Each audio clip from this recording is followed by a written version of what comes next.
A próstata é a glândula do aparelho reprodutor masculino que produz o sêmen, o líquido onde ficam os espermatozoides. Ela está localizada na parte inferior do abdômen.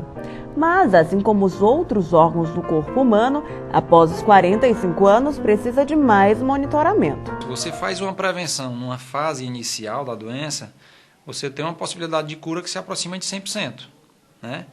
À medida que você não faz a sua prevenção e de repente se descobre numa fase mais avançada, você já sai dessa possibilidade de cura, né?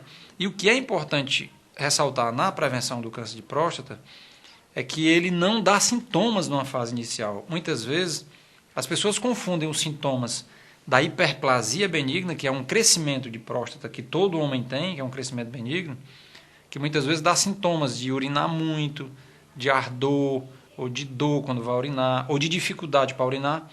Então, quando os homens dizem assim, não, eu não sinto isso, então não precisa fazer exame.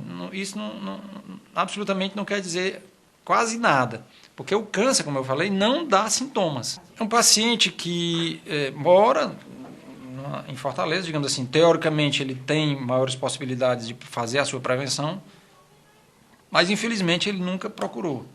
E hoje nós fizemos um diagnóstico ele com câncer de próstata avançado, um paciente de 65 anos, que ele tem pouco tempo de vida pelo avanço da doença, não tem mais chance de cura. Então esse é um exemplo clássico de um paciente que ele sabia que tinha que fazer, nunca fez porque não sentia nada, procurou a ajuda ou o serviço médico quando passou a sentir, e hoje é feito um diagnóstico em que muitas vezes entristece muita gente, porque a gente vê um paciente com muitas possibilidades de vida, com muitos anos de vida pela frente, vê esse tempo de vida encurtado simplesmente porque ele não procurou fazer a sua prevenção no tempo correto. Além da idade, existem outros elementos que aumentam o risco do homem desenvolver este tipo de câncer.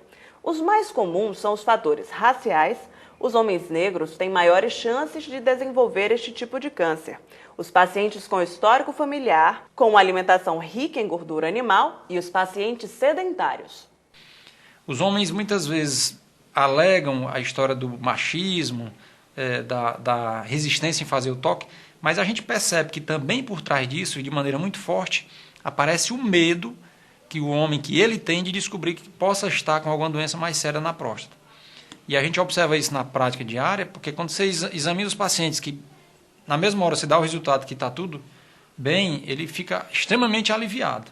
Para Sidney Barbosa, não há espaço para o preconceito. O pai dele teve um aumento benigno da próstata. Já o irmão teve câncer e não resistiu à doença. Desde então, ele vem se cuidando e não deixa de fazer regularmente os exames de prevenção. Você tem que se cuidar cedo. Eu vejo que é uma prioridade e eu aconselho pessoas a turma que está chegando na minha idade buscar, porque quanto mais cedo você fizer a prevenção e for visto alguma coisa suspeita, mais fácil vai ser de diagnosticar o problema e, consequentemente, de curar.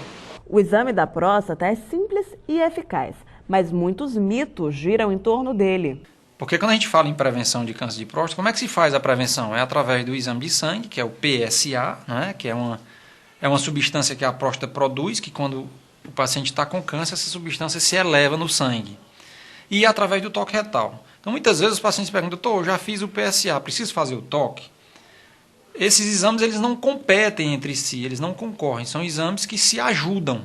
Então, se o paciente faz um PSA e não faz o toque, digamos que é como se ele tivesse feito uma prevenção pela metade. Eu sou militar e dentro do quartel existe uma coisa, sabe? É porque ele agora não vai sair da calçada do hospital, se apaixonou pelo médico.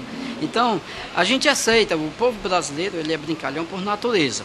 Agora, só que tem que se observar um detalhe, que atrás de toda essa brincadeira existe uma doença que mata, existe uma doença seríssima. Uma doença que tem levado milhares de pais de famílias para o leito de morte mais cedo.